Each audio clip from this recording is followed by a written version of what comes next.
Good morning, good Wednesday morning.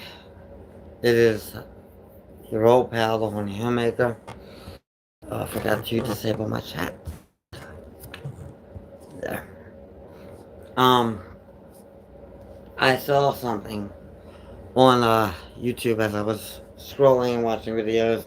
I feel like I need to turn on my speaker so you can hear it very loud and clear because this kid was addressing his school and his teachers and everything over a t-shirt that he wore, and I am all for this kid 110%.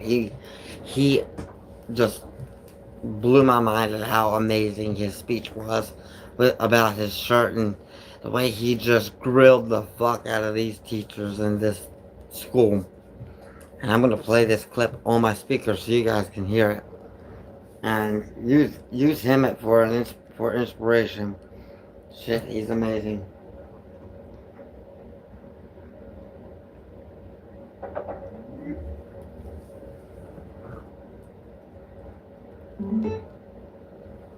I appreciate the opportunity to speak to you today. I never thought that the shirt I wore to school on March 21st would lead me to speak with you today. On that Tuesday morning, I was taken out of gym class to sit down with two adults for what turned out to be a very uncomfortable talk. I was told that people were complaining about the words on my shirt, that my shirt was making some students feel unsafe. Yes, words on a shirt made people feel unsafe. They told me that I wasn't in trouble, but it sure felt like I was. I was told that I would need to remove my shirt before I could return to class. When I nicely told them that I didn't want to do that, they called my father. Thankfully, my dad supported my decisions and came to pick me up. What did my shirt say? 5 simple words. There are only two genders. Nothing harmful, nothing threatening, just a statement I believe to be a fact. I have been told that my shirt was targeting a protected class. Who is this protected class? Are their feelings more important than my rights? I don't complain when I see pride flags and diversity posters hung throughout the school. Do you know why? Because others have a right to their beliefs just as I do. No one person, staff, or student told me that they were bothered by what I was wearing. Actually, just the opposite. Several kids told me that they supported my actions and that they wanted one too. I experienced. Wait, no. I was told that the shirt was a disruption to learning. No one got up and stormed out of class. No one burst into tears. I'm sure I would have noticed if they had. I experienced disruptions to my learning every day. Kids acting out in class are a disruption, yet nothing is done. Why do the rules apply to one yet not another?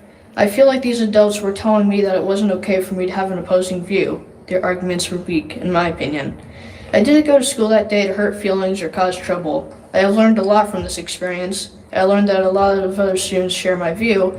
I learned that adults don't always do the right thing or make the right decisions. I know that I have a right to wear a shirt with those 5 words. Even at 12 years old, I have my own political opinions, and I have a right to express those opinions. Even at school, this right is called the First Amendment to the Constitution. My hope in being here tonight is to bring the school committee's attention to this issue. I hope that you will speak up for the rest of us so we can express ourselves without being pulled out of class. Next time it may not only be me, there might be more students that decide to speak out. Thank you for your time and good night. Thank you. That kid was amazing. I had to play that. In fact, he inspired me to do these streams and discuss certain topics and play certain things that I think people need to hear. And that is definitely something that everybody should be hearing. That kid is going places in life. He's gonna succeed tremendously in life. That is a fucking amazing child. And I wish him all the happiness and success under the sun. And I mean that from the bottom of my heart. That he is amazing. He is so smart and so wise. And we need more like him. More people with that mindset, and the world would be an amazing place if everybody had that mindset about them. God bless that kid. And I mean that. just bravo. I don't think I've ever been prouder of anyone that I've ever seen on TV or anything than I have that kid. For that.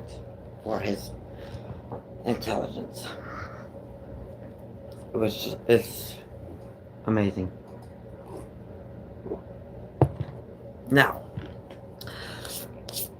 they have other kids out there who are now. I heard this, and I recently, and I honestly thought it was a fucking joke, but it's apparently not, which is sad.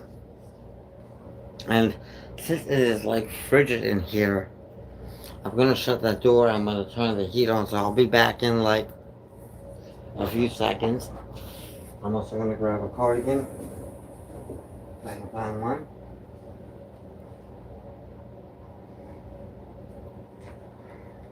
Or a sweater or something.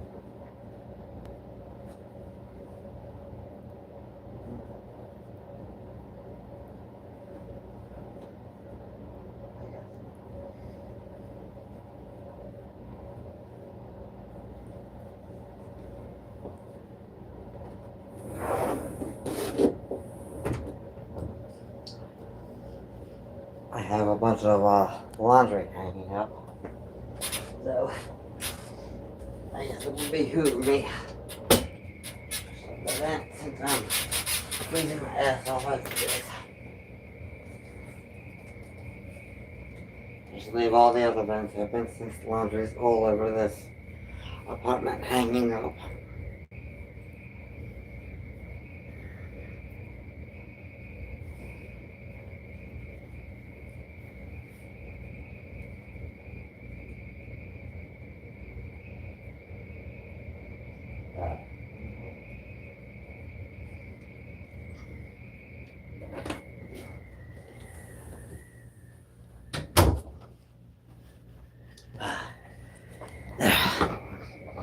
It'll be hot in here soon to the point where I'm going to be stripping as much as I can without uh, getting struck by YouTube.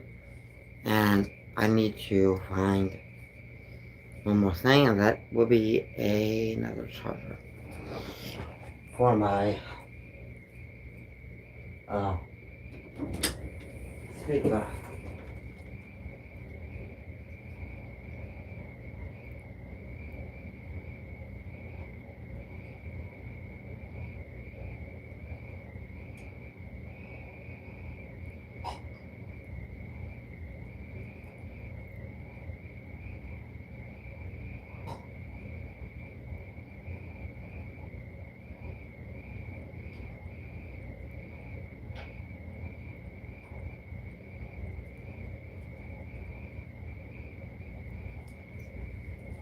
Now we're set. Now we are good to go.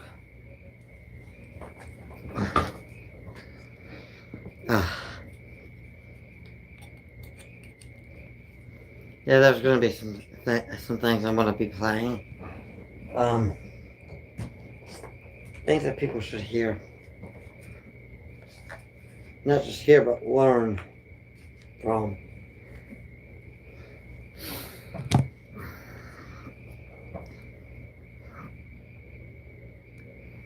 Like this channel that I follow,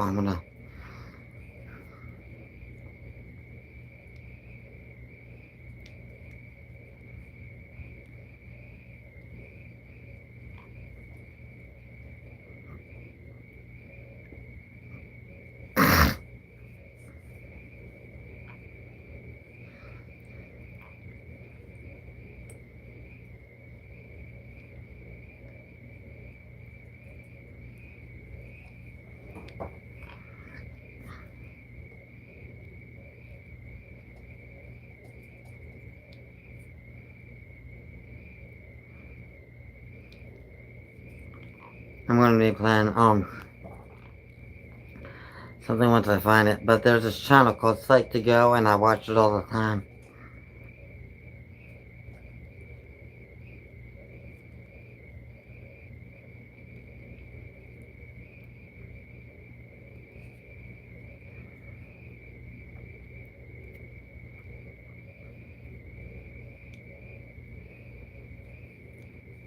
Boom.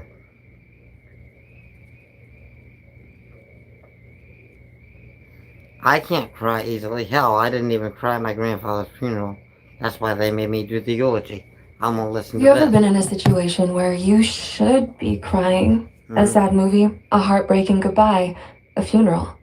Everyone around you is a waterfall of emotion, and you feel like a desert. You feel the sadness, the pressure, the lump in your throat, but Okay, I swear to God, I did not see this video and this funeral. And I just told you about how I didn't cry at my grandfather. That's batshit crazy. just won't come. And it's not that you don't care, it's that your body seems to have forgotten the password to its own emotional release. First, let's get this straight. The ability to cry is not a measure of strength, nor is the inability to cry a sign of it. Crying is a biological function, like sneezing or laughing. It's a pressure release valve for your emotional system. So, when that valve gets stuck, it's not a character flaw, it's a sign that something deeper is going on. It's like having a full bladder but being physically unable to find a bathroom. The pressure is real, and it's incredibly uncomfortable. The most common reason is conditioning. For many of us, especially men, crying was implicitly or explicitly discouraged as children. We were taught that tears mean weakness, that we need to be strong. Think of Steve Harrington in Stranger Things. He starts as the cool, detached jock who wouldn't be caught dead crying. Over time, your brain learns to suppress this reflex. The emotion is still there, but it's been locked in a room, in the basement of your mind. You don't stop feeling the sadness, you just stop showing it. Second, you might be experiencing emotional numbness or burnout. This happens. Okay, I'm gonna pause that and get into why I don't cry easily.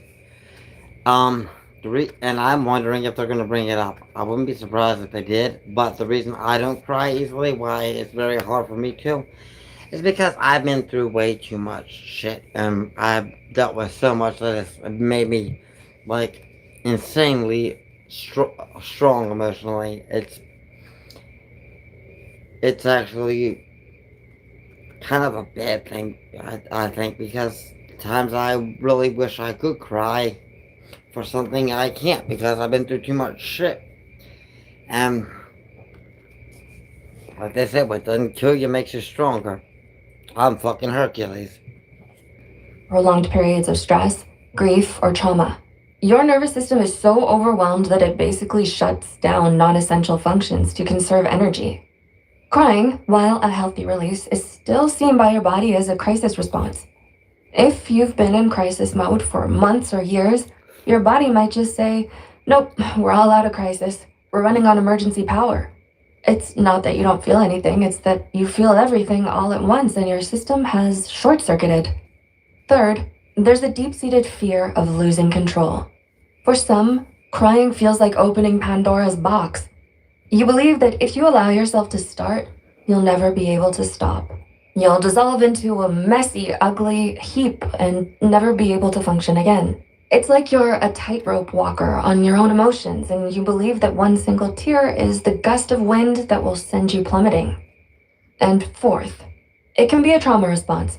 We all know fight or flight, but there's a third response: freeze. When an emotion like grief or fear feels too big to process, your brain can essentially hit the brakes. You become emotionally immobilized. It's a defense mechanism. Your mind is protecting you from something it perceives as a threat. It's not that you are cold or unfeeling. You are in a state of emotional shock. So, if you're stuck in this dry, frustrating place, how do you gently coax the tears back? It's not about forcing a dramatic movie-style breakdown. It's about creating safety. So first, create a safe space. Crying is a vulnerable act. Your body won't do it if it doesn't feel safe. Find a time when you're alone. Put on music that moves you. Watch that movie that always gets you. Dim the lights. You are giving your nervous system permission to finally let its guard down. Second, start with the body, not the mind. Don't try to force yourself to feel sad. Instead, focus on physical release. Take a few deep, sighing breaths, the kind you do when you're utterly exhausted. Gently roll your neck and shoulders. You're releasing the physical tension where emotions get stored. Sometimes the body needs to lead the way for your mind to follow. And finally, use a proxy. If you can't cry yourself, cry for something else.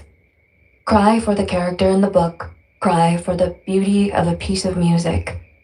Hold a pillow and cry into it. It sounds strange, but it allows you to bypass your own mental blocks. You're giving the emotion an outlet, even if it's not pointed directly at your own pain yet. Interesting. Your tears are not a sign of weakness. They're a sign of your humanity. They are the rain that allows the seeds of new growth to emerge. Whether your tears flow freely or are currently locked away, your feelings are valid. And finding a way to let them out, even a little at a time, is one of the bravest things you can do. It's not about the flood, it's about the first drop. If you struggle with processing your emotions, you might find our video on emotional numbness and how to heal helpful. And for a guided practice in reconnecting with yourself, try our guided meditation for emotional release, part of our 10-part series. You've got this. And lastly, please support our channel by clicking that subscribe button if you haven't already. And check out our shop at psych2go.shop. I love their channel.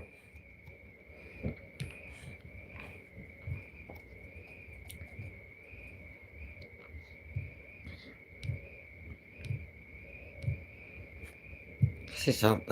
I'm trying to find something relatable.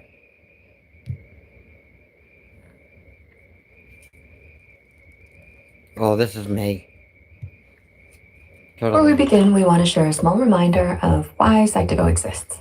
Our mission is to make psychology easier to understand, more compassionate, and more accessible for everyone. If our videos have ever helped make you feel seen, understood, or a little less alone in what you're going through, subscribing to Psych2Go helps us continue creating thoughtful mental health content for people all around the world. We're also working toward 15 million subscribers, and with your support, we hope to keep making videos, tools, and resources that help people better understand themselves and heal. Now, with that said, let's talk about something many people feel but don't always know how to explain. What happens when you've been through too much? Sometimes it doesn't look dramatic and sometimes it does. It can look like someone sitting down at the edge of a bed, or on the floor of a bathroom, or in the back of a bus staring out the window like their body is present but something inside of them has quietly stepped away for a moment. Because something in them has been holding too much for too long. And if you've ever experienced that kind of collapse, then you know it doesn't always break loudly. Sometimes it folds in on itself. Like your mind is whispering, I can't carry all of this at the same time. A lot of people who've been through too much don't even realize how much it changed them until someone points it out. Like someone might ask, why are you so calm all the time? But what they're calling calmness might not actually be calm or peace. Sometimes it's actually numbness or exhaustion, or just what happens when your emotions have been running on emergency power for way too long. To some people, you may seem mature, wise, thoughtful, and patient, like the one who always knows just what to say. But sometimes that maturity didn't come from being guided gently through life. Sometimes it came from being forced to adapt too early. From learning to stay composed in situations that were far too heavy for your age or your body or your heart. Psychology has a few ways of explaining this. When someone lives through repeated stress, emotional instability, or prolonged overwhelm, the nervous system starts adapting. It becomes more alert, more watchful, more prepared for what could go wrong. This can show up as ruminating or overthinking or scanning people's tone of voice, preparing for problems before they happen, feeling uneasy when things are going too well, or sensing tension in a room before anyone says a word. People may call this intuition, and it kind of is, but often it's also pattern recognition, learned through survival. Your mind learned that uncertainty could be dangerous, so it started building defenses. You didn't ask. Pause that because I'm gonna elaborate with my personal experiences and how I relate. Yeah, I have the ability to stay calm and when other people are flipping out, I'm totally calm, cool, and collected with certain things. And I I can also what's that one? She said um it slipped my mind, and she just said it, which is bizarre. Let's go back. Hey. But sometimes that maturity didn't come from being guided gently through life. Sometimes it came from being forced to adapt too early. From learning. That maturity, yes. When I was diagnosed with autism and I was 5 years old, they said by the time I was 35, I would have the mentality of a 13-year-old. However, I am way more mature than a lot of people give me credit for or think that I am. And that's because I was forced into it when I had to go into full on survival mode as a nomad, and when I traveled all over the country, just me, myself, and I had to take care of myself and keep myself safe. And there were a lot of situations that I had to uh, adapt to, survive through, and everything else. Imposed in situations that were far too heavy for your age or your body or your heart. Psychology has a few ways of explaining this.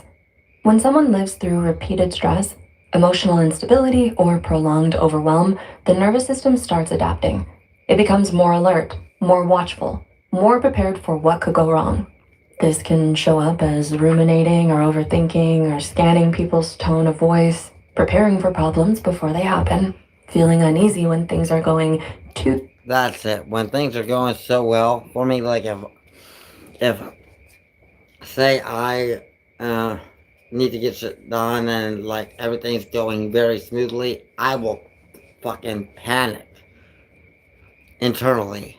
I won't like it won't be a you won't see me having a panic attack, but inside I'm having like a nervous breakdown because everything's going so well. Typically for me, I everything that would be something that somebody can get done, like maybe for example, going to the store to buy a phone and setting it up. For me, that would be a fiasco. Case in point, a little story before we continue with that video. I um had to get a new phone on Halloween, and I had no intention of showing my face to the public or anything, but I had to go to Walmart and get a phone. So I went to Walmart,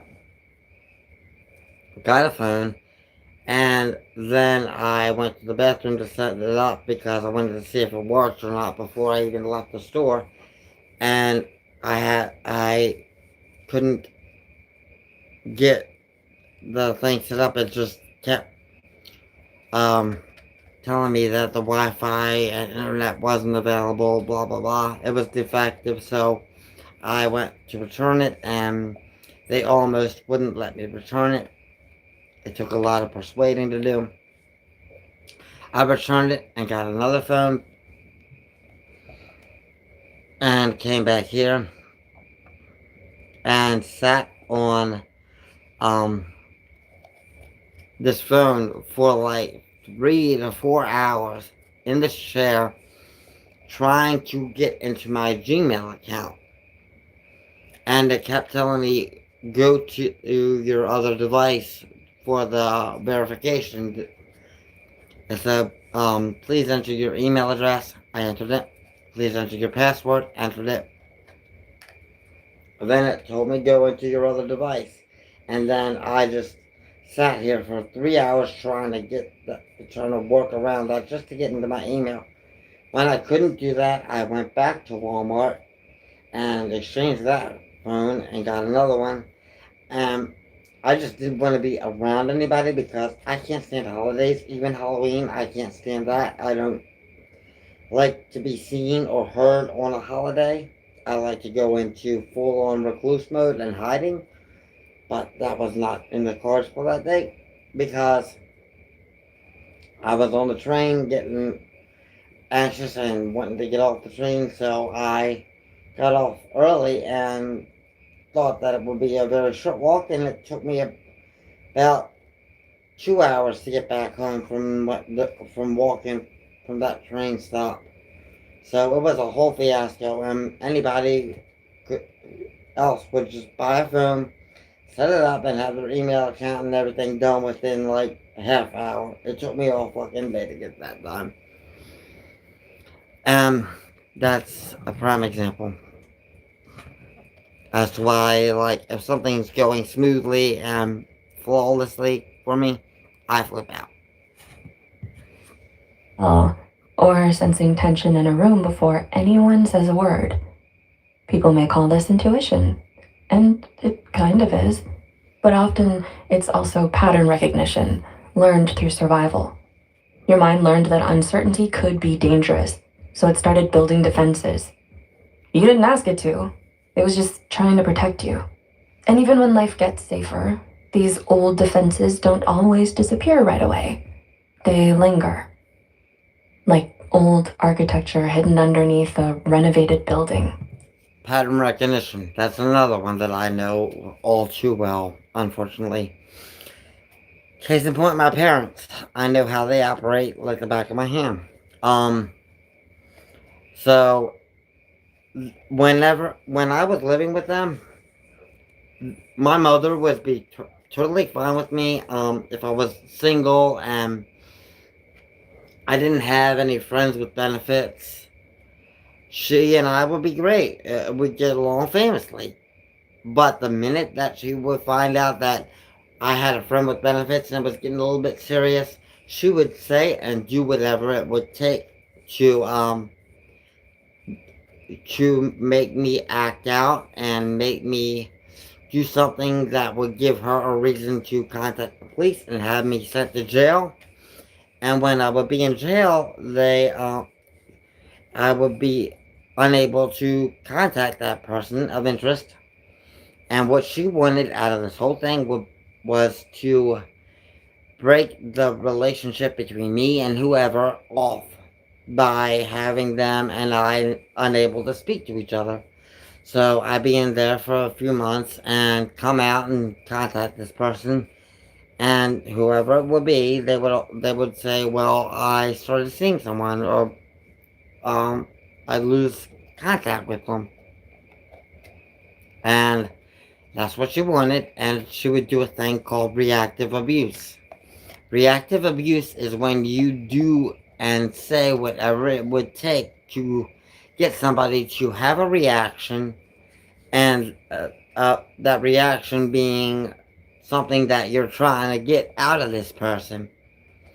Like my mother, for example, just screaming at me and yelling at me and just saying whatever it took to get me to give her a reason to call the police on me. And she would not stop. She would not let me go into another room. She would block the doorways and everything and just corner me and keep me trapped in that room while she's berating me and getting me to that point. And that's a pattern that I recognize. Every time I'm seeing somebody, I would have to deal with that, and then I wouldn't be seeing that person anymore because I'd be going to jail for a few months. And that's her way of getting rid of that. That's a pattern I had to deal with. But moving on. That's why people who have gone through too much often carry traits others misunderstand. They may seem independent, but underneath it, that independence might be a fear of relying on people who could disappear. They might seem quiet, but inside they may be thinking 1,000 things at once. They may seem strong, but strength for them may have started as survival. And sometimes they become the person everyone leans on. The one who notices when someone's "I'm fine" doesn't really mean they're fine. The one that can sense tension, sadness, or discomfort before anyone else mentions it. The one who knows how to comfort others because they know what pain feels like firsthand. And that kind of empathy is powerful, but it can also be exhausting. Many people who have been through too much become very good at carrying other people's feelings, while quietly struggling to name their own. They know how to hold space, but they don't always know how to ask for it. They know how to listen, but they may not know how to say, "Actually, I'm not okay." And that's one of the loneliest parts. You become the person who seems emotionally strong enough to help everyone else while feeling unsure whether anyone would understand the full weight of what you carry. This can also affect relationships. When you've been hurt, overwhelmed, or emotionally stretched too many times, too many ways, vulnerability can start to feel risky. It's definitely not that you don't want closeness, but closeness has sometimes come with pain, unpredictability, disappointment, or danger. So you may open up slowly, apologize too quickly, Better safe than sorry. stay quiet about your needs, try not to be a burden, or feel yourself bracing for something to go wrong even in moments that are supposed to feel safe. Your mind is always trying to help you survive in the best way that it can. You're not broken. But so many people walk around believing that their reactions are flaws, that they're too sensitive, too guarded, too tired, too complicated. And most often, these are not character defects, they're just adaptations. They are the emotional reflexes of someone who had to grow around pain. And strangely, there can be something deeply beautiful in that too.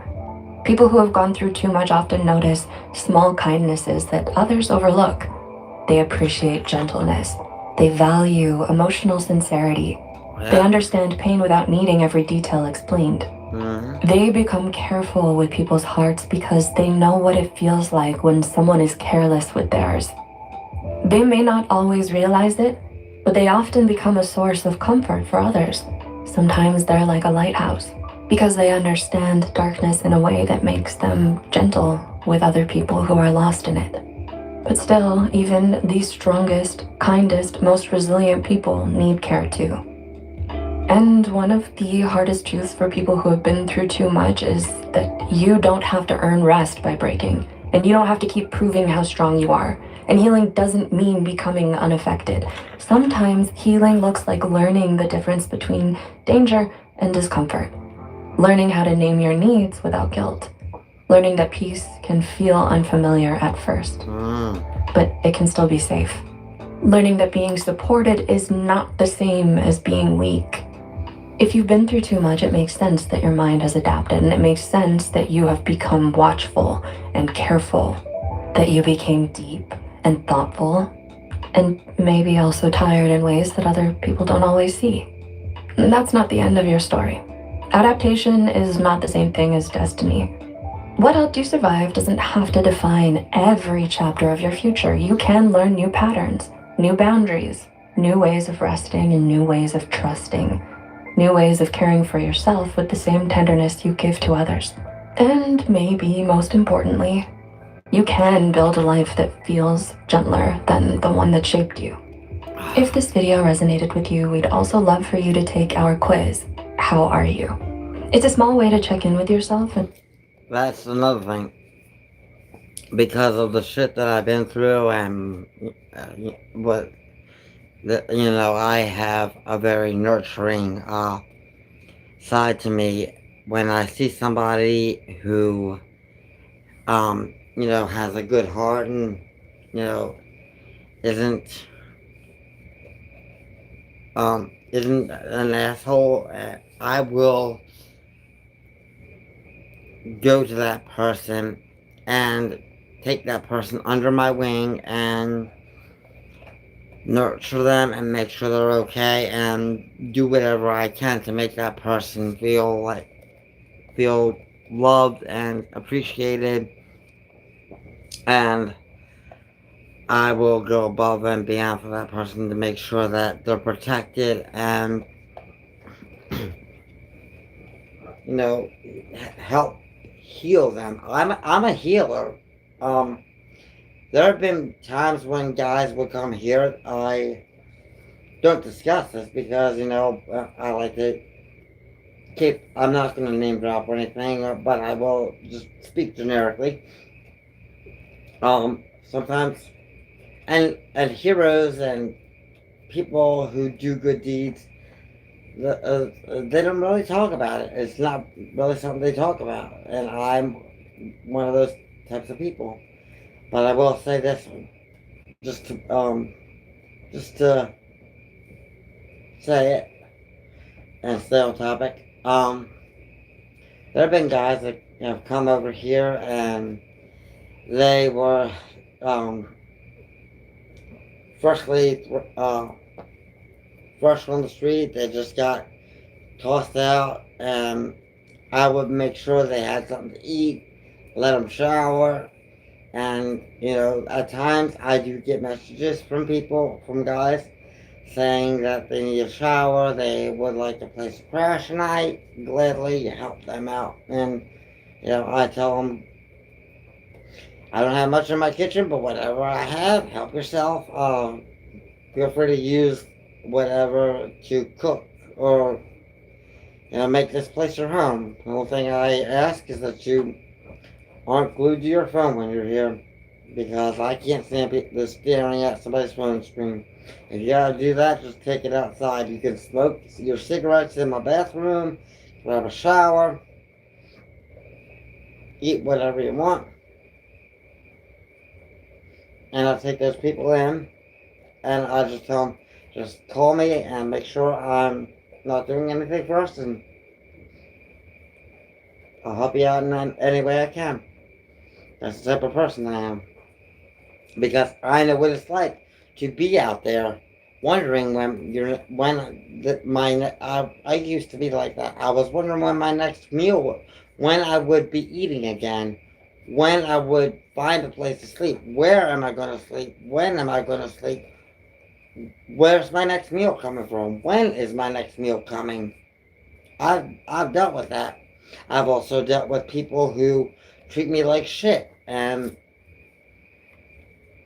I dealt with abusive parents, um, cyberbullying,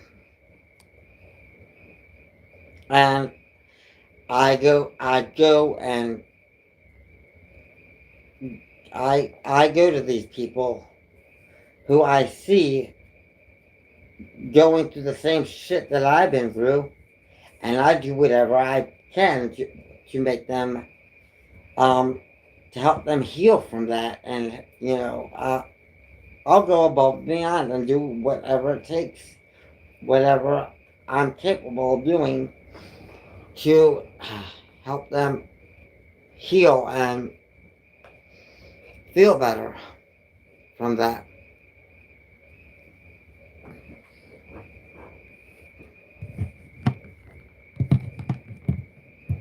Mm.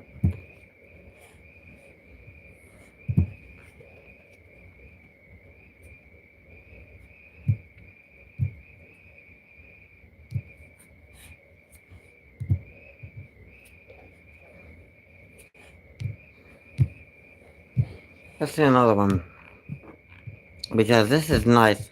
And if at some point um when I am able to um when I decide that I'm ready for communication with people, please, if you're going through some shit, let me know and we'll discuss it.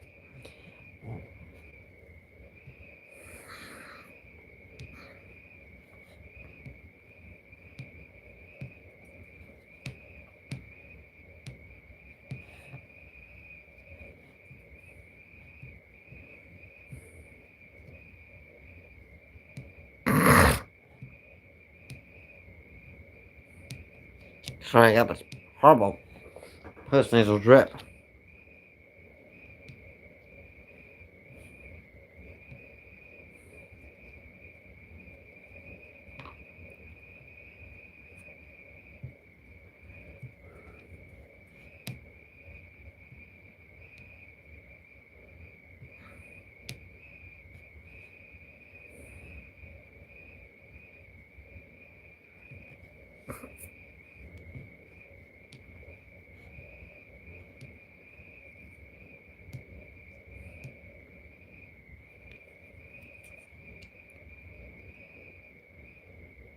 Ooh, that's human. Why some people don't feel attachment to family. I know why. I literally just talked about that.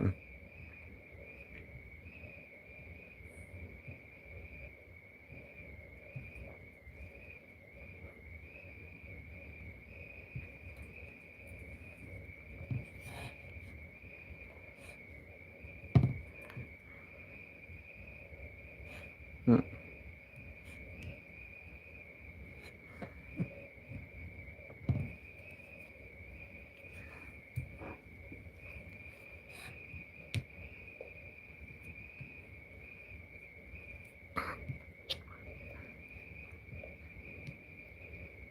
Hmm. Characteristics of many personality disorders can be quite unpleasant, such as the case of narcissistic personality disorder. Interacting with an NPD sufferer can be confusing, frustrating, and even hurtful. The NPD individual will often overlook or ignore many of these traits that make them unlikable. Here are 9 signs which may be a result of narcissism. 1. Instead of listening, they're wrapped up in their own opinion. Ever felt looked down upon or ignored, even though that person was in no position to do so? You might have encountered a sign of narcissism. And that right there is exactly why I blocked Soviet Goat and left him in my past, or attempted to, because he didn't listen to what I said and was wrapped up in his own opinion without even paying attention to what the fuck I was saying. That right there was a sign of narcissism, and that was a red flag, and that was a see you later. Like the fifth of never, we'll meet them. Leads them to believe what you have to say isn't important, so they blank it out. Rather than actively listening and integrating in discussions, they treat all conversations as a platform to present their ideas only, which they think are the only ideas worth listening to. 2. Soviet Goat. They tend to cheat in relationships. Narcissists feel they're treasures that are too good for anyone. Bring this attitude into a relationship, and you have lightning waiting to strike. Cheating is often a way for narcissists to build their ego. Author Katerina Valentin. I wonder if my parents have ever had affairs on each other. Then I'm kind of curious now about that. Psychology Today says that narcissists are incapable of forming any kind of normal relationship and will wreak havoc in partners' lives. Betraying someone and leaving God knows my parents have done that to me my whole goddamn life. them in great grief gives a narcissist a rush of power. 3. They constantly need to be admired. If you've seen a narcissist... Well, that explains why Soviet Goat can't leave me alone and is insisting that I admire him. And sorry, I'm not going to admire somebody who's going to be, but with that mindset, nope, I don't want it. No, And he's got plenty of other people that admire him, and they're all idiots for doing that. But I don't care how, if it makes them happy, then let them admire them. I don't care. Live and let live. But that explains why I'm getting all these demands from people telling me that I need to make nice with him and apologize and this, that, and the other. Basically, they're telling me he needs to be admired, and okay, you admire him, and I'm just gonna try to forget him. Leave him in the past. Let him live his life and keep me out of it. Maybe you've seen that they almost swagger, oozing conceit and arrogance with every breath. Oh yeah. They may look like they possess tremendous confidence, but it's not enough. They need constant admiration. The delusion of always being entitled to admiration is why people around them often find themselves emotionally drained. To them, there's no greater rush than being put on a pedestal and worshipped by their fans and followers. Ha! 4. They do not take any criticism well. Ha! Hell Have you yeah. ever commented on something someone said and they lashed out at you? Maybe the reaction was more hostile than expected. They think they're superior to others around them and believe themselves to be infallible. Oh my god, this is Soviet goat to a fucking T. What the fuck? That's crazy. They react poorly, maybe yelling, throwing a tantrum, or with another unreasonable response when they perceive what you've said might be criticism. 5. They exploit others without guilt or shame. Yeah. Narcissism and Yeah, that screams Soviet goat right there. Oh yeah. Wow, this is insane. I feel like I'm doing a Soviet goat special right now. don't go hand in hand. Narcissists are unwilling to see the world from the perspective of others. As a result, they're able to exploit others without any feeling of remorse. They can manipulate people to fulfill their own needs without regard for the consequences that their actions may have on others. 6. They belittle others. The narcissist thinks they're the best and brightest, so seeing proof that dictates otherwise, like someone who is more talented than they are at a particular activity, is a rude shock. The response is to make sure that the person is below them, where the narcissist feels most others belong. They try to be dismissive about the other person, to show that they don't really even care about them. And if that doesn't work, they resort to personal attacks. They belittle and intimidate the other person in order to assert the superiority over them. 7. They see themselves as more attractive than they really are. Despite the fact that everyone should feel attractive, there's a fine line between a healthy self-image and being delusional. This line is often crossed by narcissists who believe that they are exceptionally attractive regardless of having any imperfections. The narcissist... Yeah, that would be my mother. She thinks she's Princess Diana when, if she takes off that pound of makeup she puts on, Christ, I've seen drag queens in less makeup. But I digress. If she takes off that shit, she looks like Donald Trump in woman's attire. Uses this perceived superior attractiveness to justify to themselves why they're too good for everyone. 8. They gaslight those who are dear to them. My mother, my father, my whole fucking life. Ever noticed feeling that you can't remember anything correctly around a specific person? When you're with that person, do you feel a little like you've lost your mind? That's due to gaslighting, a tactic narcissists use in order to manipulate and gain power and control over those around them. Gaslighting is frightening because it's insidious. The manipulation is lengthy and gradual, so the victim doesn't notice it happening, like when you grow taller. The end result of the long-term gradual manipulation is the devastation of the victim. It can reduce the most healthy, confident person down to being a shaking, paranoid shell. The victim no longer believes they know what's real, so they adopt the reality of the abuser, giving the narcissist full control. 9. They put some people on pedestals. Our last sign seems oddly contradictory to the other signs, but it is very logical, and here's why. Narcissists believe that they have to have perfection in everything, including people they associate with. A narcissist will often cozy up to someone higher in status, believing that the perfection will somewhat rub onto them. For example, that suck-up in class who always gets the lecturer's full attention, or the brown-noser at work who barely does any work but gets promotions. Do you or does anyone you know show these signs of narcissism? A hell Tell of us a lot which of sign people. or signs you find most helpful and why in the comments below. Don't forget to share this video with someone who might benefit. Yeah, and put people on pedestals. That would be my mother. and father and my Aunt Renee and Uncle Chuck. Why? Because they might, I mean, I come from a family that's very well to do, because my mother won't touch an article of clothing unless it's got, um, 2 zeros at the end of it, and it's got to be over $100 for her to even touch it. However, my Aunt Renee and Uncle Chuck, they make my parents look poor. They have 2 houses, one in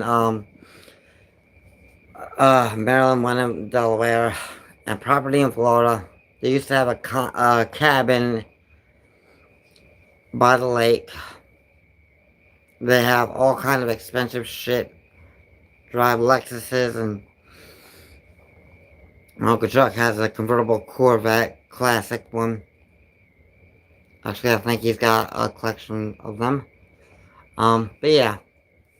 And my parents put them on the pedestal because they're wealthy compared to them. That makes sense. That explains a lot. That's why my parents don't go anywhere near my Aunt Sharon, who's basically as poor as I am. And they flock to my Aunt Renee and Uncle Chuck and my cousin Kim, who's an optometrist, and Danielle, who's a flight attendant. My cousin Danielle, and my cousin Jennifer, who's a nurse. All that money that they just chase. My Aunt Pam, who lives in Tennessee, who has a Harley Davidson. Yeah, they seek that shit. That explains a lot. Now, let's see. Let's see what it's like to go. Hey there, welcome back to a brand new Psych2Go video. Today's video is brought to you in collaboration with Melanie Tanya Evans from MTE. Many people are not sure whether or not they're suffering from narcissistic abuse. Cognitive dissonance and the confusion that goes with abuse can have a lot to do with this.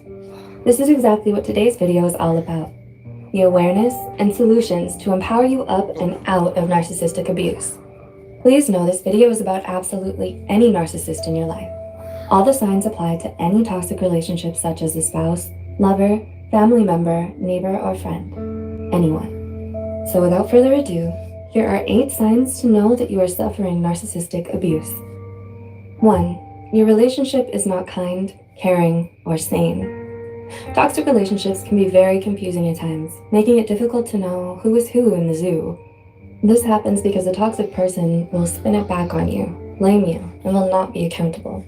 Remember, if someone hurts you and is not capable of a genuine apology, and you keep hanging out with this person, they'll continue to hurt you. They'll never be remorseful, and of course, will continue the same behavior.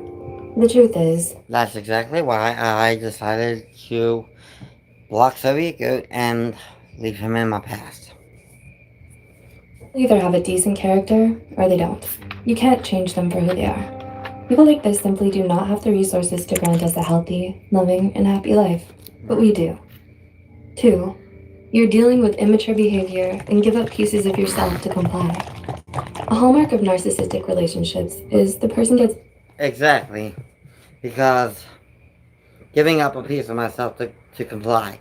That would be when I would get all these emails from Soviet Ghost followers telling me that I need to apologize. That would be giving up a piece of myself to comply, and I'm not doing that. I just would sooner put him in my past. shape on hairline triggers that mature adults just don't. And with my mother, I'd have to give up a piece of myself by going after women, and that's something that I am not biologically or genetically capable of doing. Get upset about. Also, they believe they're entitled to and expect preferential treatment, and can be nasty, demanding, punishing, and even explosive if they don't receive it. Are there things that you would normally be free to talk about to anyone, but the same topic may be unacceptable or risky with this particular person? And why do you feel so? Maybe if this person doesn't get their own way, they'll abandon you or threaten to leave you. And again, you start doing things outside of your comfort and value systems to stop this from happening. 3. You're angry, disjointed, and are behaving in ways that you normally don't. This is an important question. How do you feel with this person in relation to everyday dealings with other people? If you know you have integrity, can listen, have empathy, are capable of having sane conversations, and get along with most people in your life, and yet there's this person who brings out the worst in you. This is generally because your boundaries are being violated, and the normal modes of human operations don't stand. The circular arguments you're having make your head spin because they go around and round on unrelated tangents, points that make no sense. Narcissists state how disloyal your accusations of them are when confronted, or they argue with you to manipulate you into something unwholesome. 4. You find yourself trying to prove that you're a good person. Because the narcissist is regularly accusing you of all the things that they are and do, such as lacking integrity and love and care for people, being unfaithful, lying, making it all about yourself, wanting to use people for your own gain and more, naturally, you'll be incensed and try extremely hard to prove and convince them otherwise.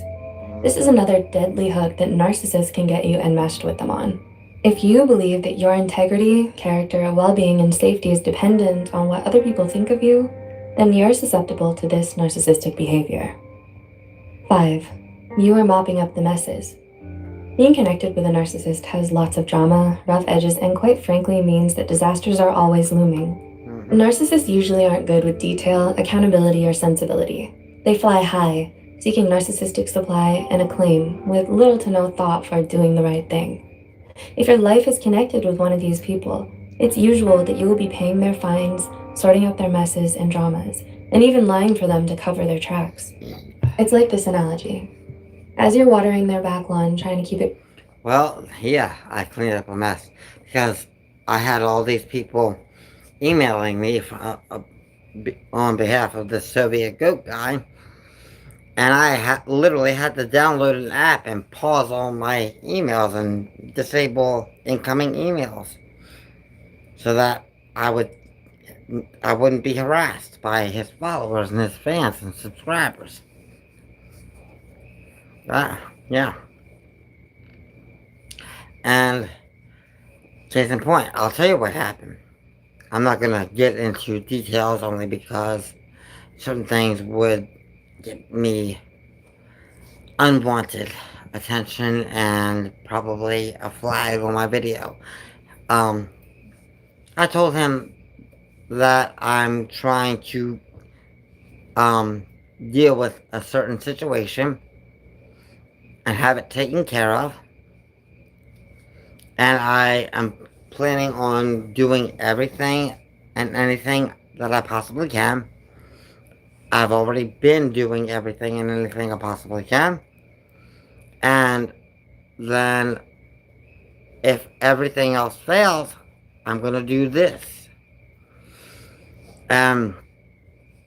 He turned around and what he kept saying was that I'm gonna do this. I'm gonna do this. Disregarding every other thing that I had previously stated to him. And because I chose to walk away and walk out of his life, he has been basically, what was just stated, the whole craving admiration and demanding, admiration and feeding off of that. And I'm not going to feed him that. I'm not going to be part of it because I do have boundaries. And in the narcissistic mind, the only boundaries that matter are theirs and nobody else's. They can cross anybody else's boundaries, but nobody better cross theirs, and everybody better bow down to them and treat them with unconditional love, kindness, and respect, like they're entitled to it. And, I can't stand a narcissist. I try to remove every single narcissist I meet from my life. And Soviet goat happens to be a real big one. You know, a lot of this shit is very relatable with that. Yours gets parched and turns brown and dies. This is how narcissists roll, and this is what happens to the sensible, well-meaning, responsible people who narcissists like to recruit into their lives. By walking away from people like this, we can heal and restart our life with self-responsibility. 6. Your boundaries are being disintegrated. It's extremely common for people with poor boundaries to get involved with narcissists. You find it difficult to speak up, stand up for yourself, or hold boundaries with this particular person? Yep. And when you try to do so, are you often criticized, rejected, abandoned, or punished? You're likely dealing with a narcissist. As a result of that, you try to minimize the trauma and mayhem that breaks out by giving up on trying to assert your needs. Or maybe because you've dissolved into so many feelings of powerlessness, helpless. Like we just said, I tried to walk away from him, and now I'm being punished by having people harassing me, sending me emails to the point where I had to clean up the mess and download an app, and that would stop incoming emails.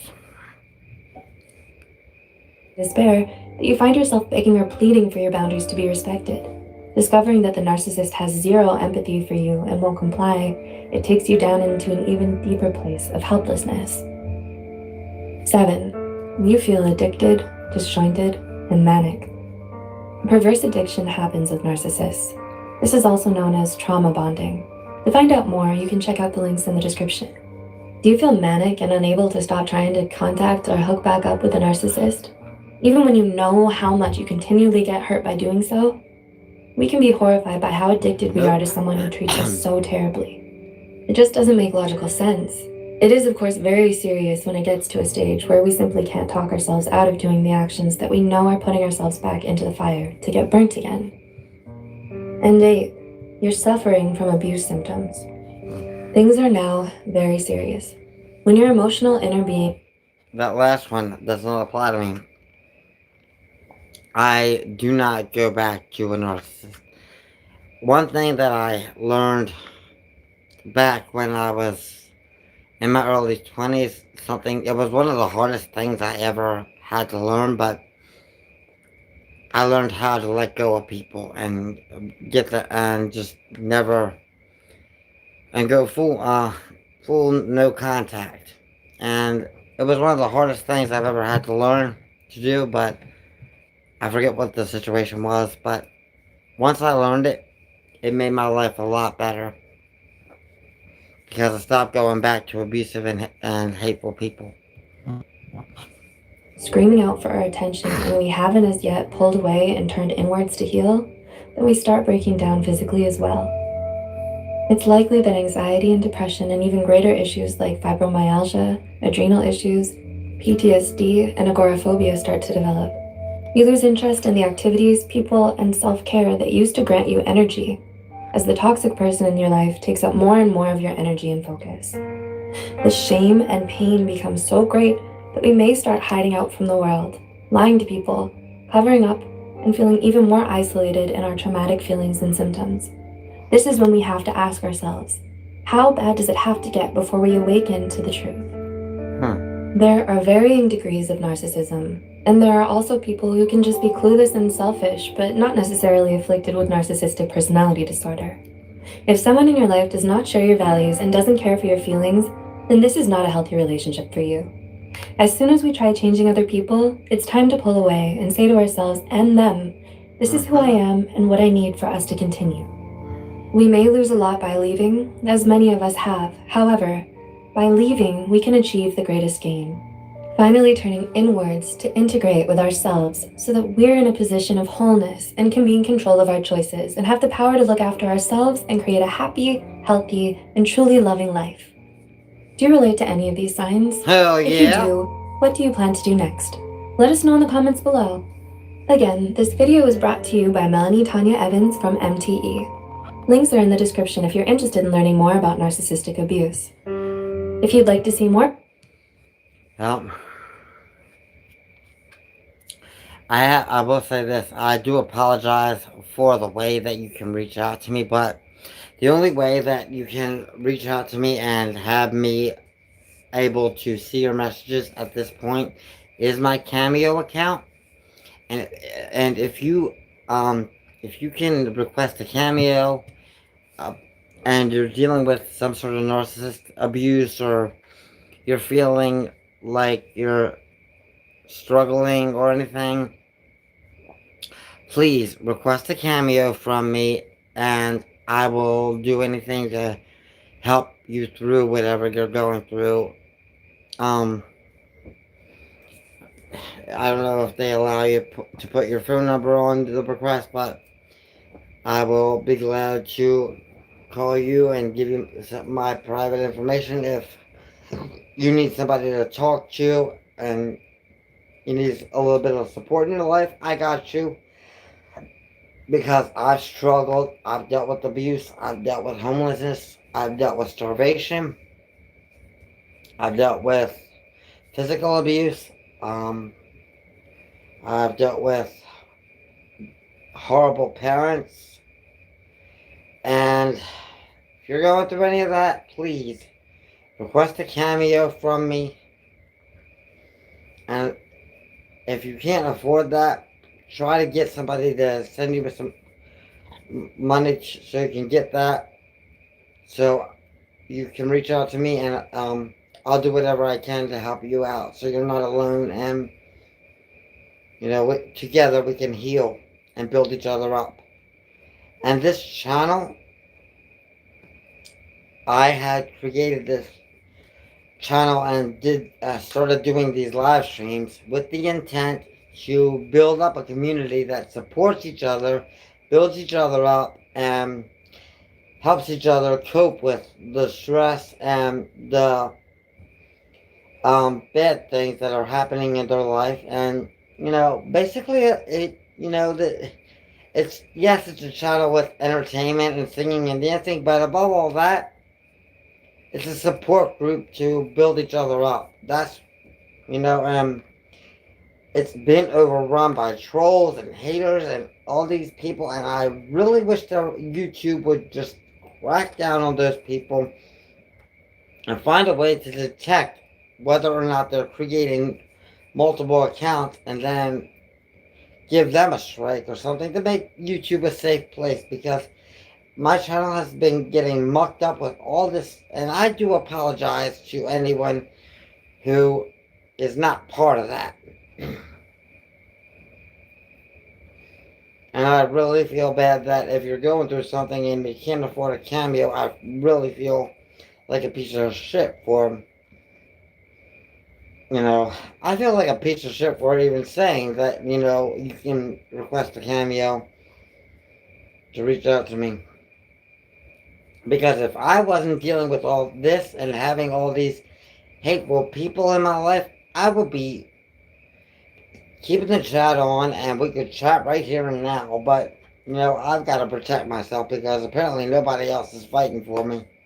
So, I'm just fighting for myself, defending myself by disabling any form of contact with me.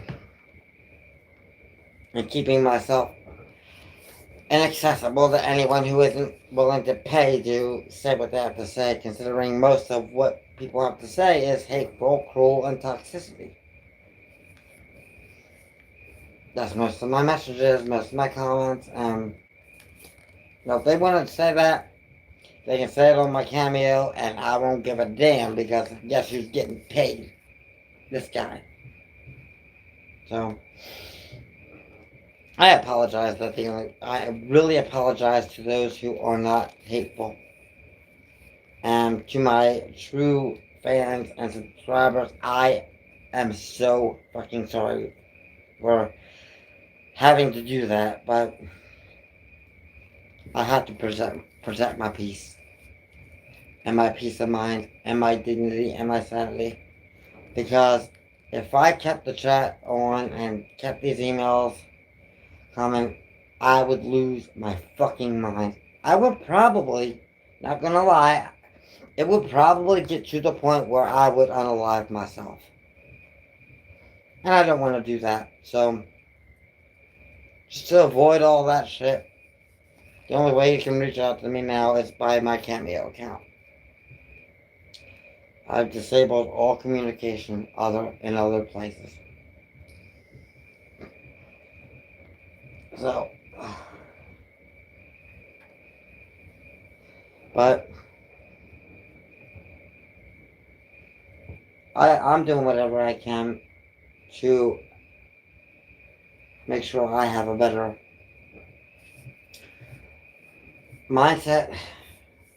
I'm trying to get my mental stability in check and everything else. I'm here for you if that's your goal too. Hopefully we can build each other up. Unfortunately, you have to pay to reach out to me, but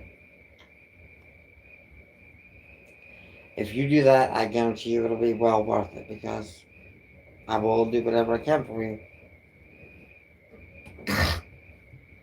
If you're going through some shit,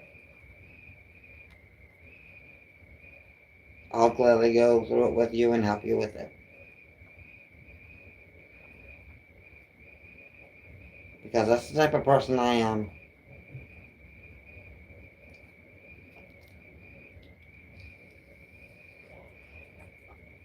I will say this, though. Because a lot of these hateful comments involve different people telling me that they had my cat and they had my property. My parents gave it to them. About 75% of these comments are that. And because of that, I will not be opening any chat lines or anything communication wise, with the exception of my Cameo, until I have my cat in my apartment and all my property is either here in this apartment or in a storage unit that's here in St. Louis. Until then, I will cease communication. That way, when I open up the chat lines and everything, they won't be able to say anything like that. It'll take care of about 75% of that bullshit right then and there, because they won't be able to say, I have your cat, I have your property, your parents gave me this, your parents gave me that. Why? Because it'll be here. So that's why I've decided to stop communication with people and just have all chats, all incoming chats just blocked. Until then. Now, if you want to help me get these chats back on and everything, I won't say any phone numbers or addresses, but you can Google it and you can find the number and the address or whatever and reach out to my mother. And if you can convince her to bring me my cat and my property, you also need to convince her to tell me who exactly you are, and you need to tell her to give me your contact info so I can pay you $300 because I'm willing to do that. That being said, her name is Brenda Bristow, and she works at Core and Main Fire Protection in Columbia, Maryland. You have to do the rest yourself when it comes to looking up the info, because if I stated the information, I would have this entire stream blocked. So that's all I can say.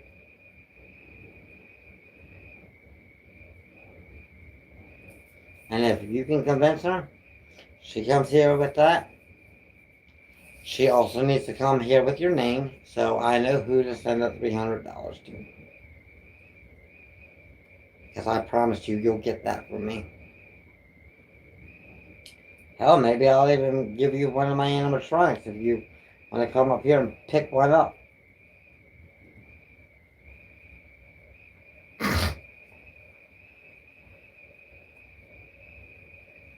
but you have to give Sophie a treat first, I guess, when you're here. And you see her.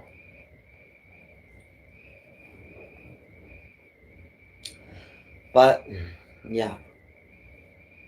I'm going through a lot right now, I have no idea what kind of emails are being blocked because I don't even know if there's bills that I'm getting, or I don't know if I'm getting an electric bill or my Wi-Fi bill or anything, because I had to block all emails because I would get a different person, a different email address every time, and there's no way to censor them or filter them or anything. I tried. I sat here for hours trying. So it's really taking a toll on me, this email blocking, and also this disabling the chat and all. It's really taking its toll on me.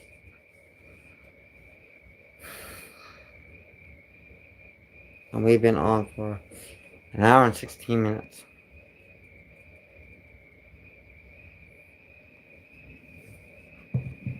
What time is it anyway? It's 5:34.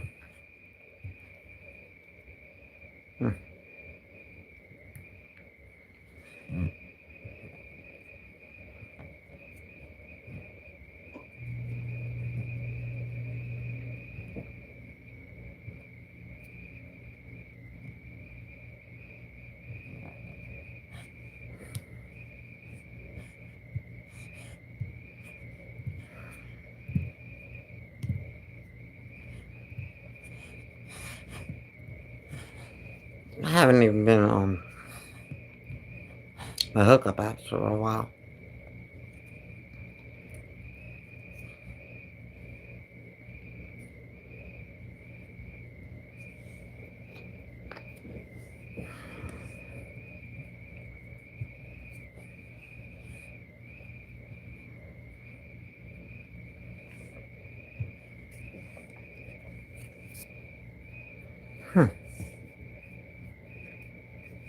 Wow.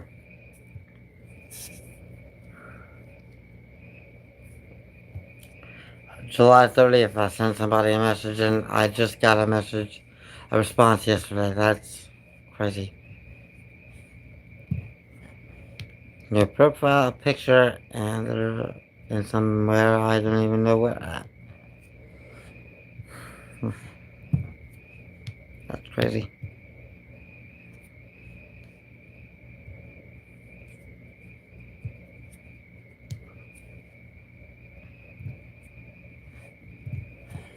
Oh, well, I'm at it. Might as well.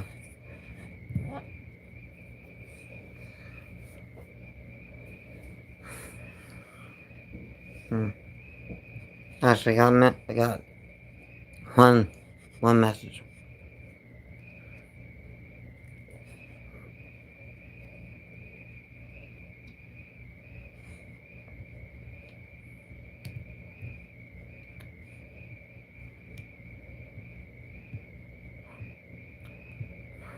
Somebody thanking me for complimenting him on his naughty picture.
Yeah.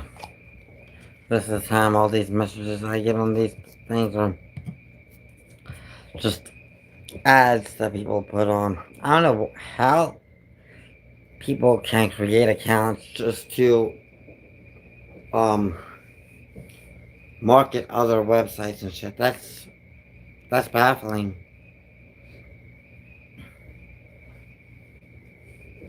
How do people get away with that shit? Although it could be people working for that hookup app itself just to um send those messages and then make you want to just pay for an account just so you don't have to deal with it. Maybe they're working for Sniffies, I don't know. Probably. It's like everybody needs to come up with a gimmick or a gig or something. A way to grab your money without letting you think that they want to.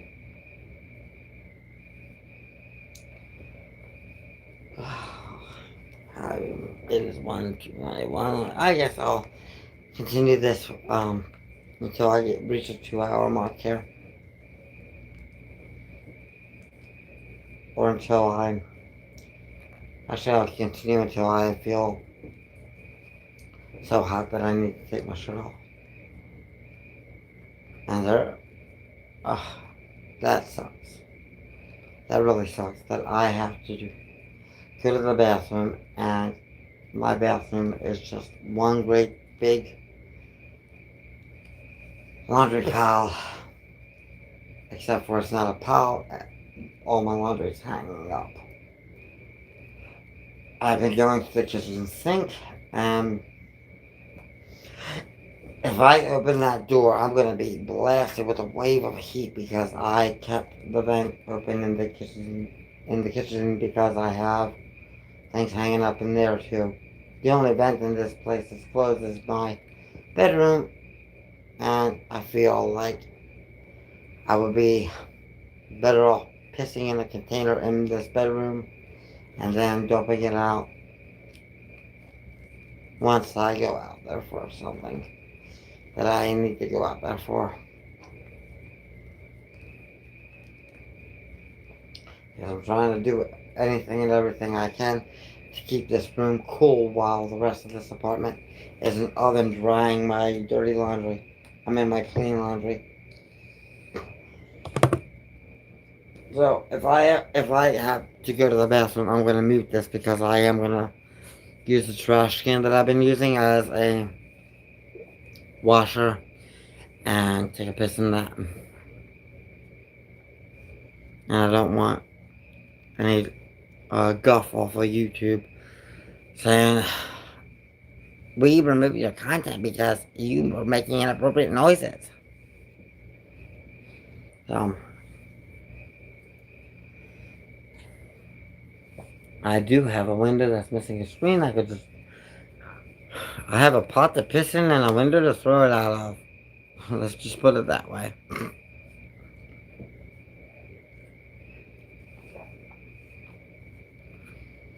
I just hope nobody's below my window when I do. Or I could always use that empty Dr. Pepper bottle and keep it contained. That's exactly what I'm going to do. It's a 2 liter. Should be fine. And the reason I'm bringing this up is because I have a slight urge that I'm suppressing to take a piss. I just drank 2 liters of Dr. Pepper, so it's only natural. Why am I getting tired all of a sudden after 2 liters? That's odd.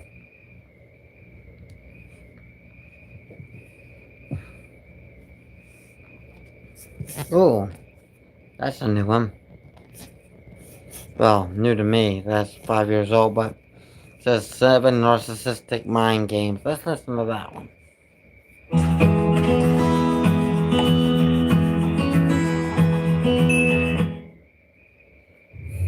Welcome, Psychical fans. We here at Psych2Go are all about sharing knowledge, so we just want you to know that the purpose of this video is not to condemn narcissists, but to help those who feel they may Have to put that back up.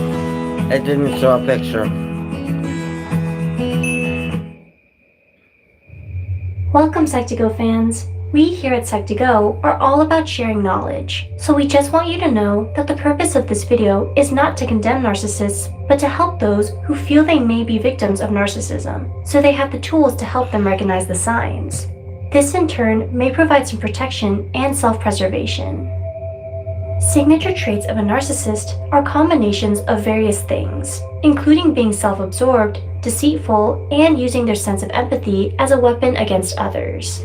Despite all these unpleasant qualities, the most dangerous characteristic about a narcissist is their initial magnetism.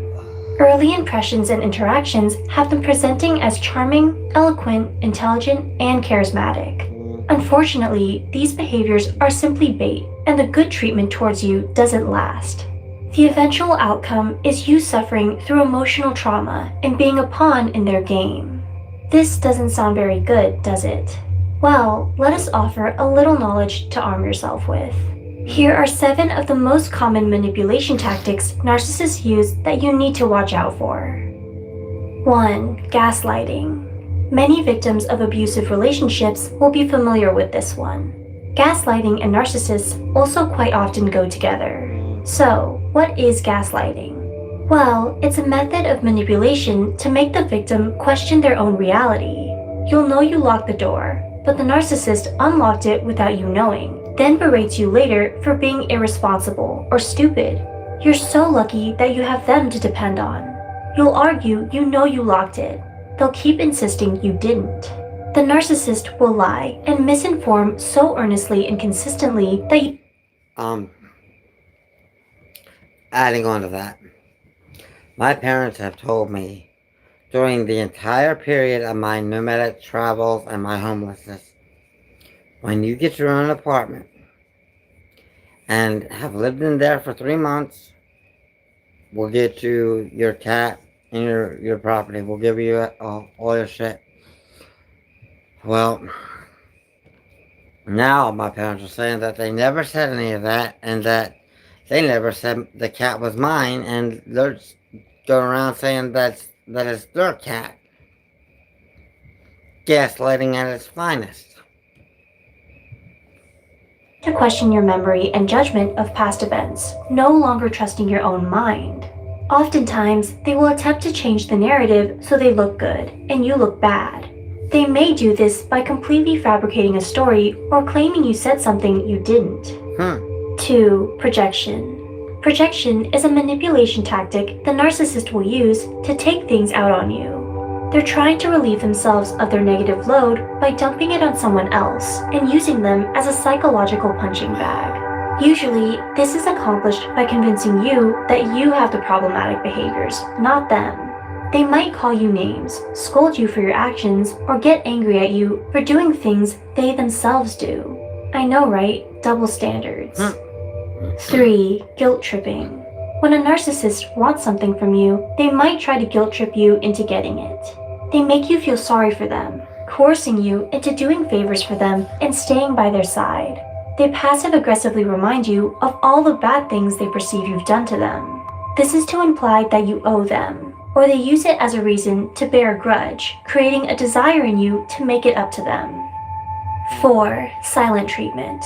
We may not be proud of it, but we know we've given the cold shoulder to someone at some time in our lives to express our hurt. Shit, the silent treatment? If my mother ever did that to me, I'd accept that for a fucking Christmas gift.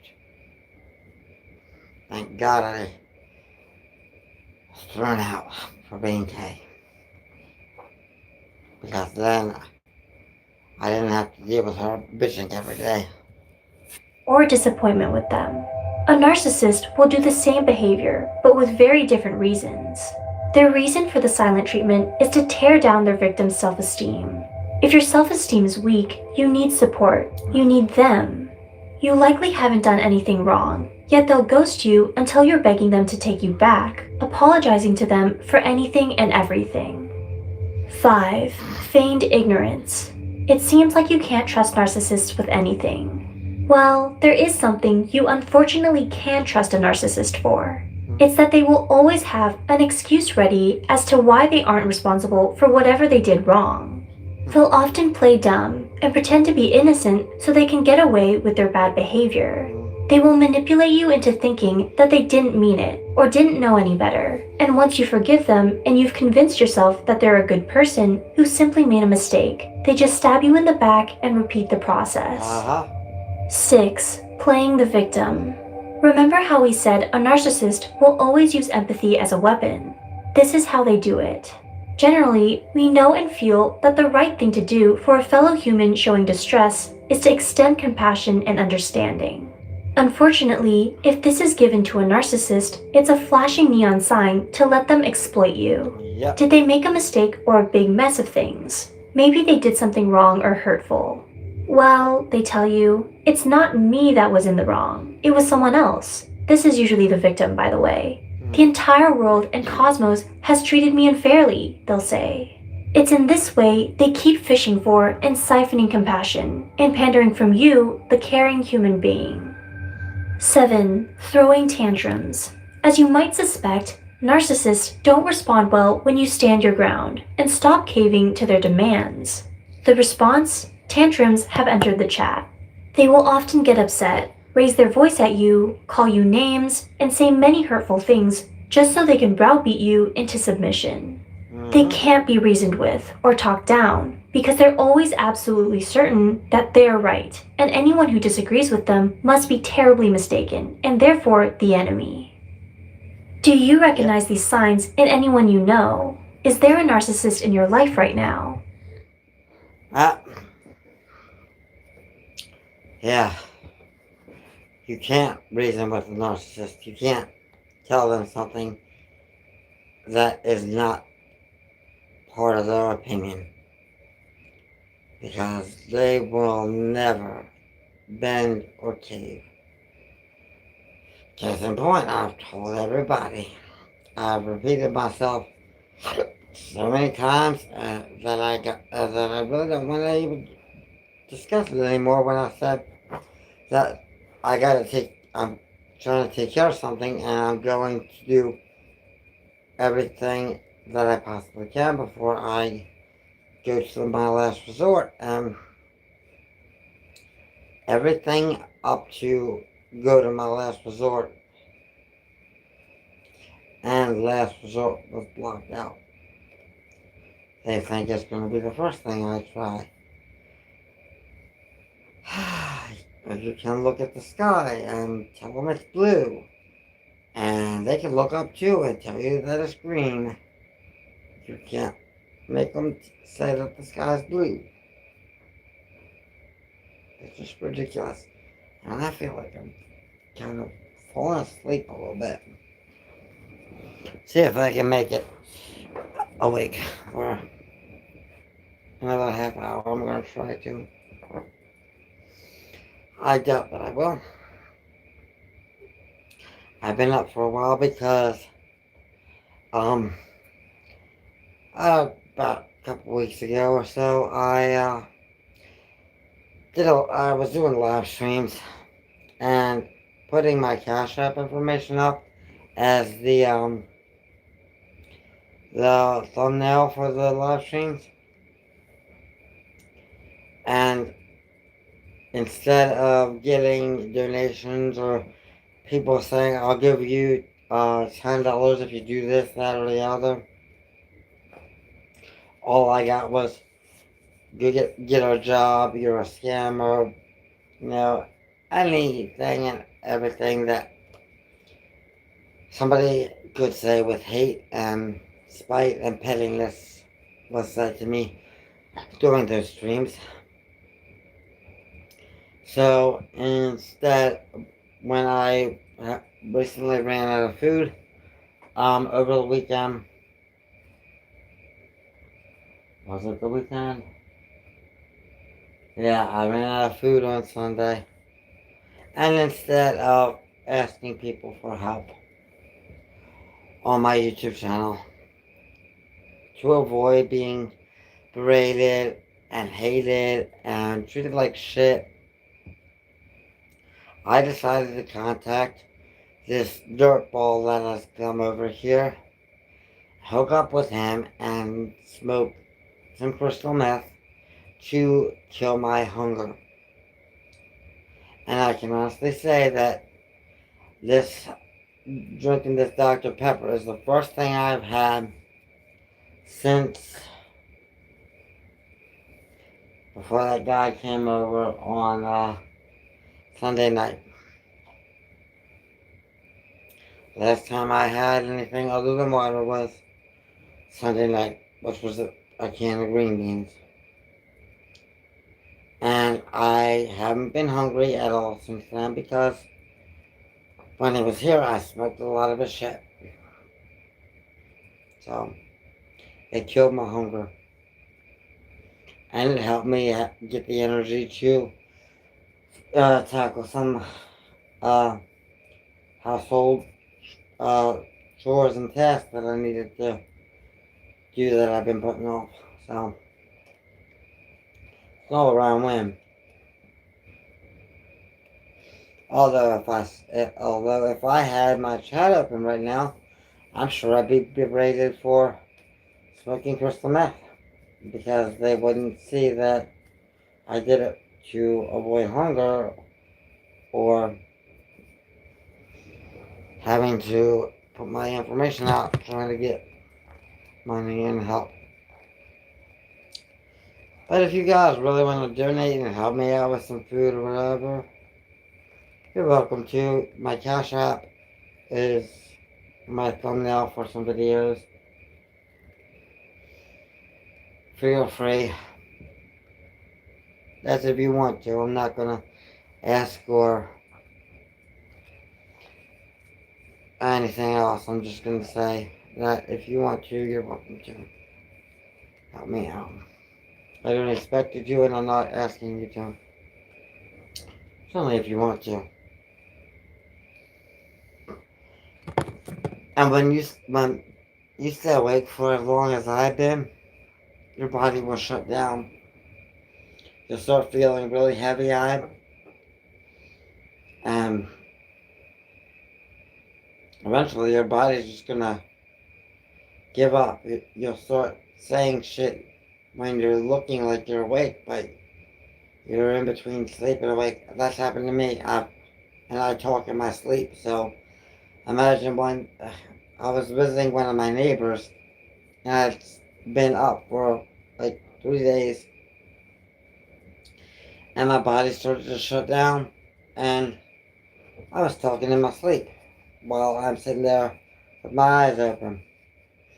And I was having a conversation with the neighbors that I was visiting, and just out of the blue, I just said, "What if it's stigmata?" They were talking about God and Jesus, and I started falling asleep and just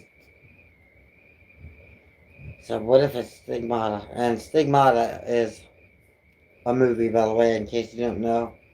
It's a good movie, by the way. You should check it out.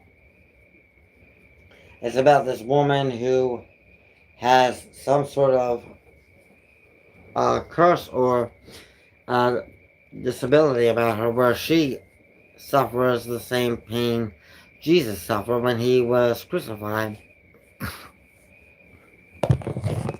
I wonder if I can find it on YouTube for free. That'd be cool.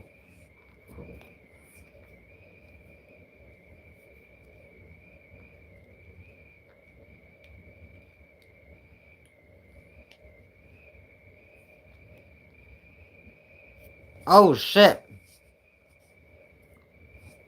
It's free on YouTube. Oh yay. I could watch this.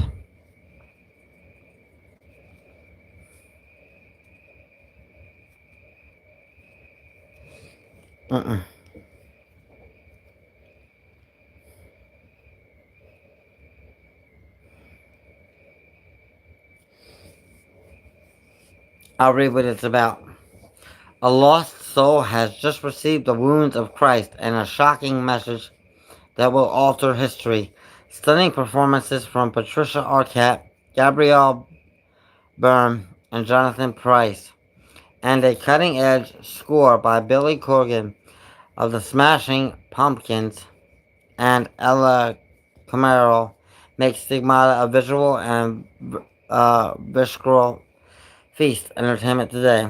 Frankie Page, our cat, has absolutely no faith in God until she suddenly begins to suffer the stigmata, the living wounds of the crucified Christ. Frankie's miraculous bleeding comes to the attention of the Vatican's top investigator, Father Kiernan. But when Cardinal Houseman discovers that Frankie is actually channeling an extraordinary and provocative message that could destroy the church, he's convinced that she and the force possessing her must be forever silenced. Determined to stop this deadly conspiracy, Kiernan risks his faith and his life to save her and the message that will change the destiny of mankind forever. You know, my pastor is a horror movie fanatic, and I bet she would love this movie. I'm gonna send this to her. Hang on a moment.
Well, I'm thinking about when I reach the 2 hour mark, I'm going to end the stream and then watch this movie. If I don't fall asleep during the stream. Like I said, I was, hanging out. This happened to me before. I've actually fallen asleep walking down the street. When I self-medicate with, smoking crystal meth, when I was a beginner, I, didn't know how scary it would be if I stayed up for several days. So I would make sure to get some sleep and never stay up past 3 days. However, I think I have been up past that. It's Wednesday, he came over Sunday, Monday. Yeah, it's been 3 days. And typically my body will shut down on the third day somehow.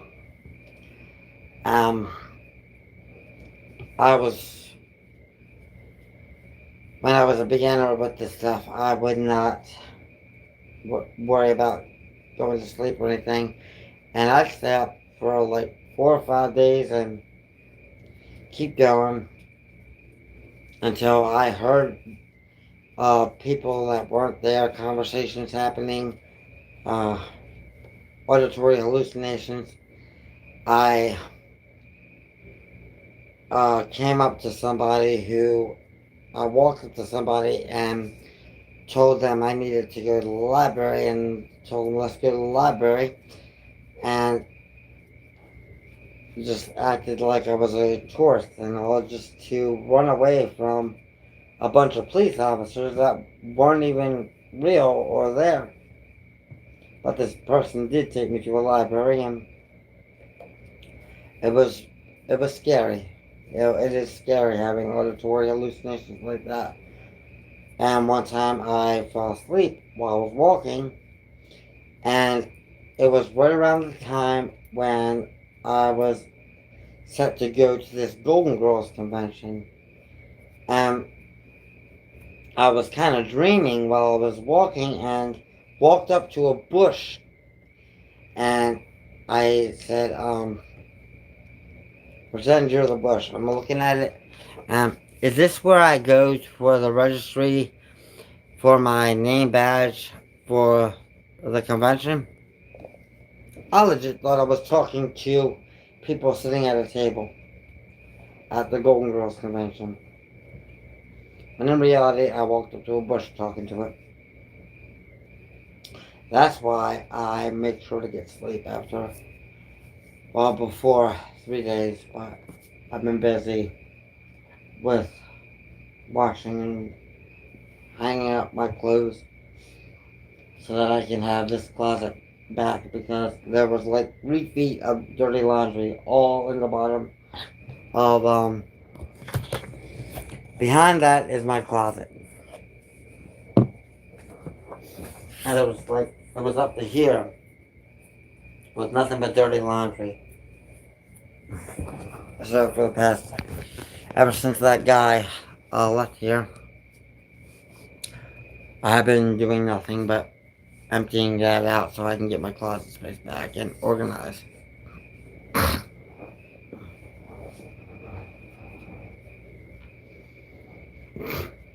But last night,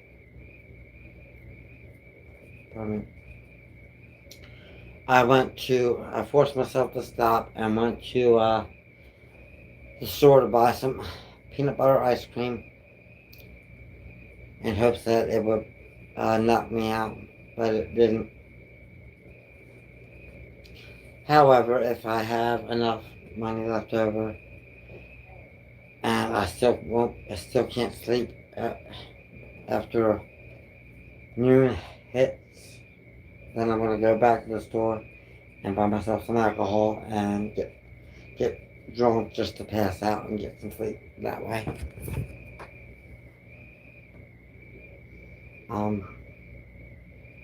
I feel like my body would shut down first though.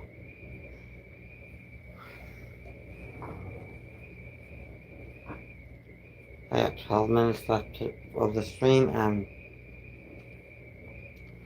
I'm gonna put Steam on TV and maybe fall asleep to it.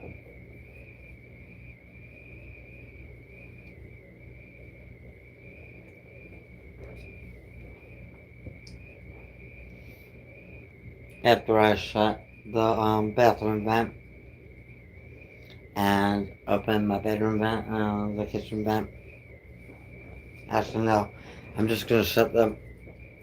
I'm gonna shut the kitchen vent. I'm gonna shut the bathroom vent and open up my bedroom vent and turn the air on. That way, the heat will stay out there for some time too.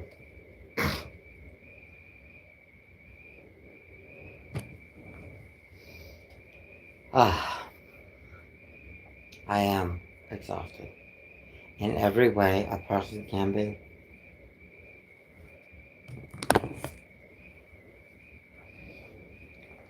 I hope you guys are having a wonderful day, by the way.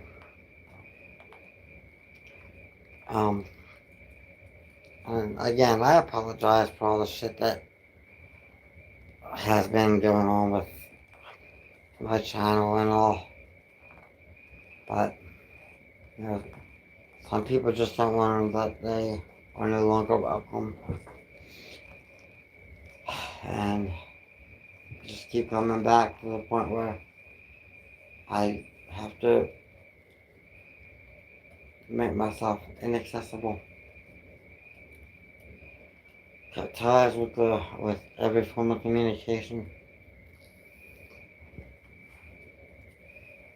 And, I apologize for being on here screaming and yelling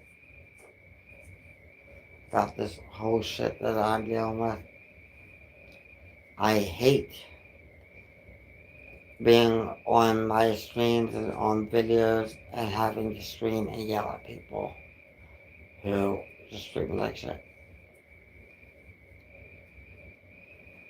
I really just wish, people would understand the meaning of leave me alone, and whenever they're told leave me alone, they would leave me alone. But we don't live in a perfect world.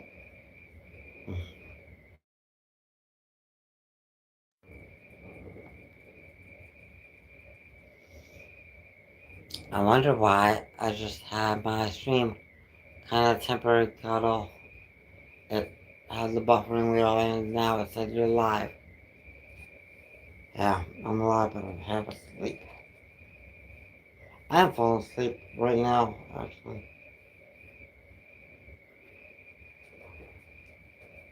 That's why I'm kind of slurring my speech.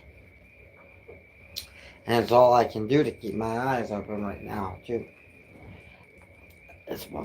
I'm at 1:52, so 8 minutes. And that is pretty bad time.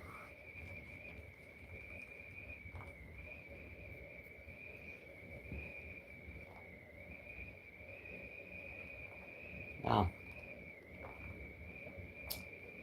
I gotta go out there to close those events. So that sucks. Because of how hot it is over there. But at least I know the heat's been blasting out there on my wet clothes, drying them for 2 hours.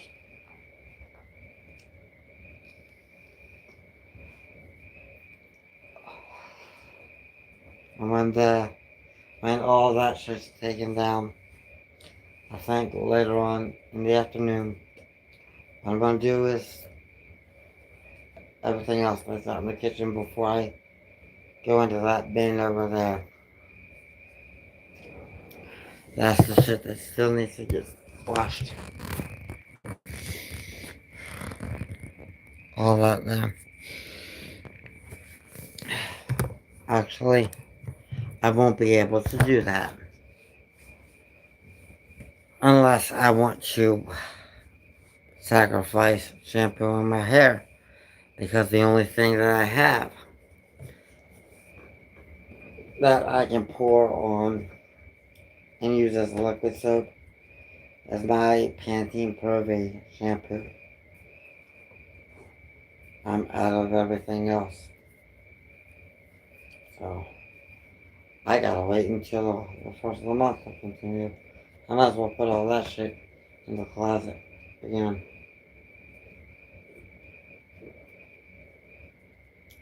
That's why I had 3 feet of clothes on the floor. All on my closet floor. Because sometimes I can't even afford detergent. And I'll go a month without washing an article of clothing and it'll just pile up in my closet.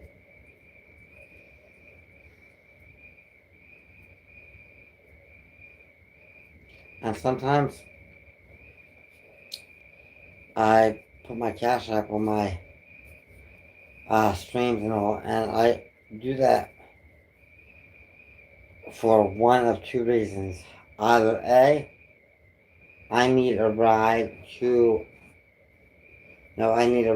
from the Home Depot or from the post office, because it's physically and humanly impossible for me to cart an animatronic onto a bus or to the bus stop, because they're so big and heavy. And I need an Uber. And the other reason is because I'm out of food, I'm hungry, and I would like to eat before the day's done. But if I'm not dealing with those things, then I won't be asking for money or mentioning cash out. So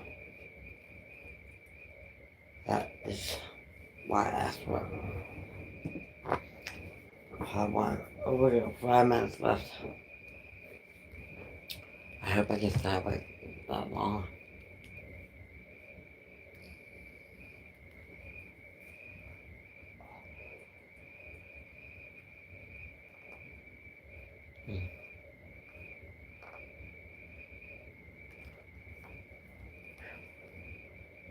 And I just drank 2 liters of Dr. Pepper. I'm not going out until I'm ready to go to bed. I got 4 minutes. And I really have to pee. Well, when I go out, I'll empty whatever I pee in. Because I am going to find something in here to do that with. Because I cannot go in my bathroom. I got too much in there hanging up to dry. And I can't go to the kitchen. Because it's too damn hot out there. No. We're at 1 hour and 57 minutes. I guess I can hold my bladder for the next 2.5 minutes, and I'm also at the kitchen sink when I'm done. And standing up will probably wake me up a little bit. But I am so ready for bed. It's not even funny. I am like fighting sleep at this point with everything I have.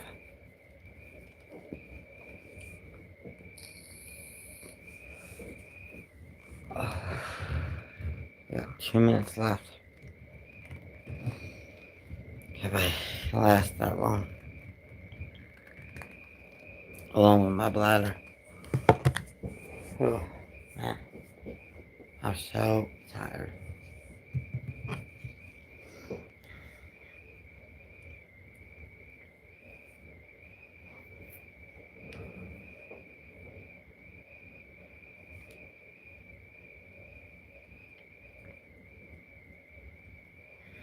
Yeah, real? Is the stigmata. The stigmata is a rare and extraordinary phenomenon in which a person bears some or all of the wounds of Christ in their own body, typically the hands, feet, side, and sometimes the forehead. These wounds appear without any natural cause and often bleed, especially on days associated with Christ's passion, such as Fridays or Good Friday. The Church does not require Catholics to believe in the stigmata. It is not a doctrine of faith. However, when authentic, it is understood as a profound sign of union with Christ's suffering, not a reward, not a spectacle, and never something a person seeks.